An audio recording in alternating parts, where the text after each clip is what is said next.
It's not wrong to go to a doctor. It's not wrong to spend your money.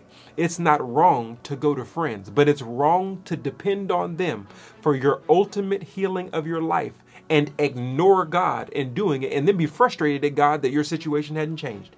When you put idols before Him, you get to see how good those idols are at trying to be Him.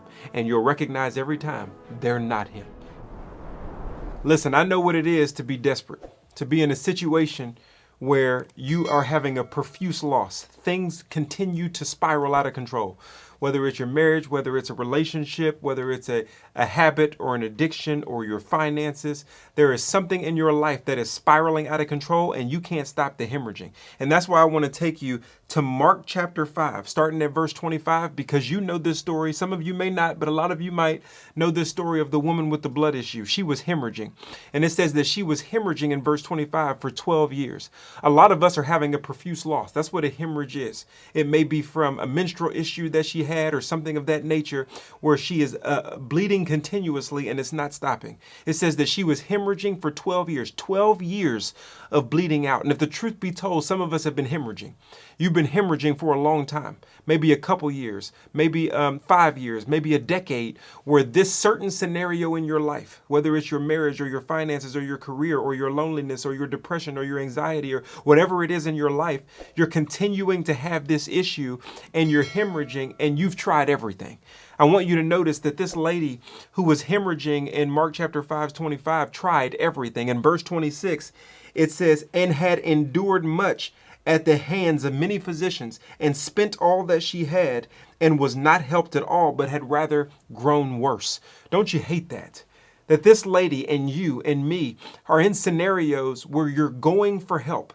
You're going to try to get help. It's not that you're hemorrhaging and you're not doing anything about it. She tried and endured at the hands of many physicians. The word endured there means suffered, that she suffered at the hands of many physicians, because it's the form of suffering to go get help that don't help.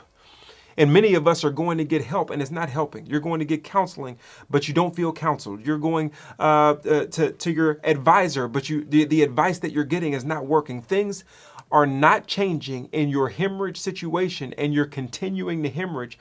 And you're spending a lot. You're sacrificing a lot. She spent all she had. So not only is she broken, but she's broke. And a lot of us are not just broken in our lives, but we're actually broke. We're spending all of our time. We're broke with time. We're broke in our finances. We're broke with treasure. We're broken and broke because we're spending all of our energy trying to fix what seems like an unfixable issue. That's what this lady is in. And a lot of you can identify with this lady who's been hemorrhaging for 12 years and also been going to get help that just will not help. I can't tell you how I can feel this lady and how you're possibly feeling this lady right now. And it says after verse 26, after she tried everything, after you tried everything, which means she's in the most depressed place that she's ever been, because that's when you give up. I've tried it all and nothing is helping me. It says in verse 20, after hearing about Jesus, she came up behind him in a crowd and touched his cloak. Hope. Think about it. Think about what comes after she tried everything. It says after hearing about Jesus, she perks up. What did she hear? Oh, I heard that he healed a paralytic. I heard that he healed a person with a demon issue. I heard that he got rid of a woman's fever in an instant. I heard about him and I've heard what he can do. And if he did it for them, certainly he can do it for me. I want to give you some hope. I want to let you know that he's done it before and he can do it again. That you've been hemorrhaging for a long time, but this lady has not tried something that, even though she's tried everything else, she hadn't tried Jesus. And I want to give you some hope today that Jesus can do what you feel like is impossible. That Jesus can make a way out of no way. The song says that he's a miracle worker. He's a way maker. He's a light in the darkness. He's a promise keeper. And this lady, after hearing about Jesus, had hope. First of all, you need to surround yourself with people who can tell you about Jesus. Because if you're surrounded, if you're hemorrhaging, but you only have woe is me people around you, then you have not only a hopeless situation by your situation, but your hopeless situation gets more hopeless when you have hopeless people in your situation. She heard about Jesus. That means she heard a word from someone else's testimony who got healed from a hopeless situation. I want to know, who do you have around you that's speaking into your hopeless situation? Is it hopeless people who are hemorrhaging too? Or is it people who have a testimony that I used to hemorrhage just like you? But when I came to Jesus and I gave him a touch, when I called on his name, I was able to experience a new life. I was able to experience salvation. I was able to come out of this dark place. And let me tell you about, because when you get a good word, the Bible says, can make a man glad. A good word can change the countenance, even if the situation still hasn't changed. The situation still hasn't changed yet, but her countenance did. Because it says, after hearing about Jesus, somebody gave her a good testimony, not just a testimony that's like hers. See, a lot of times we're with people who are like us. Because if I can just surround myself with other people who are hemorrhaging, at least I'm not hemorrhaging by myself. No, you may not be hemorrhaging by yourself, but you're still going to be hopeless. You're still going to be depressed. You're still going to be living in anxiety. You're still going to be stuck in that same countenance, that same feeling of the circumstance that you're in, because you haven't heard anything with hope in it. So she perked up. She heard about Jesus, and then she came up from behind him, it says, and touched his garments. Why did she have to come up from behind him? That's the question that I asked myself. You know why? Because Jesus was on his way to somewhere else. You see, someone else had already made a request of Jesus. This story of the woman with the blood issue is sandwiched in somebody else's story.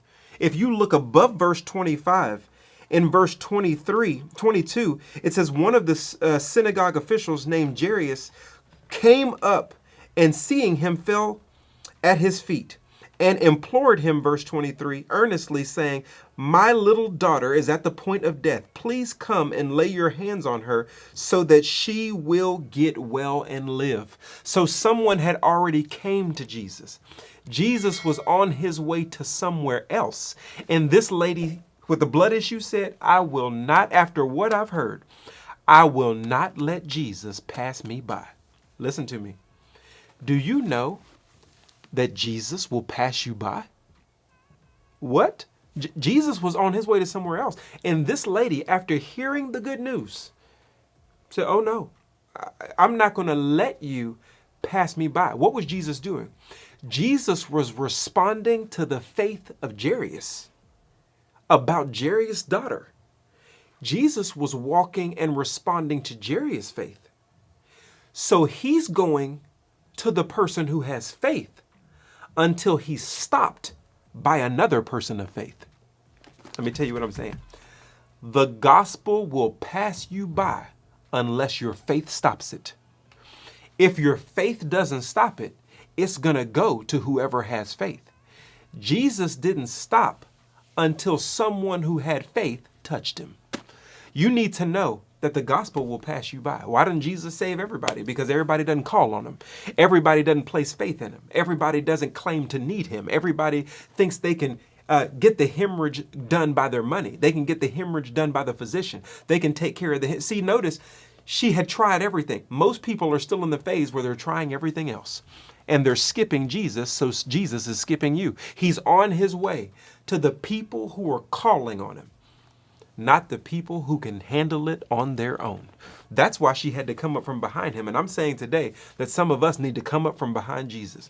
We need to come up from behind him as he's on his way to other people who have prayed over their hemorrhage, as he's on his way to other people who are asking for salvation, as he's on his way to the other people who are saying, I've heard it and I need him. You need to stop him. You need to get from all of the things that aren't working. It's evidence that you need Jesus because everybody else is failing you, and it's time to come up behind him. Verse 28 says, for she thought, if I just touch his garments, I will get well. I need to take you back to Numbers 15, 28 and 29. It talks about the tassel.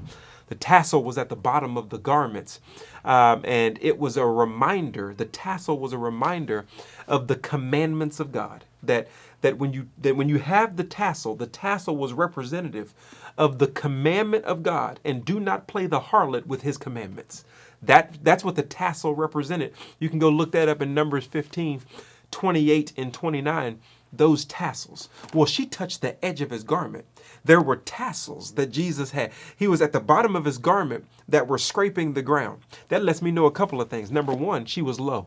In order to get through the crowd and to touch the edge of his garment and to get to those tassels, she had to crawl. She had to crawl through the crowd in order to touch the tassels.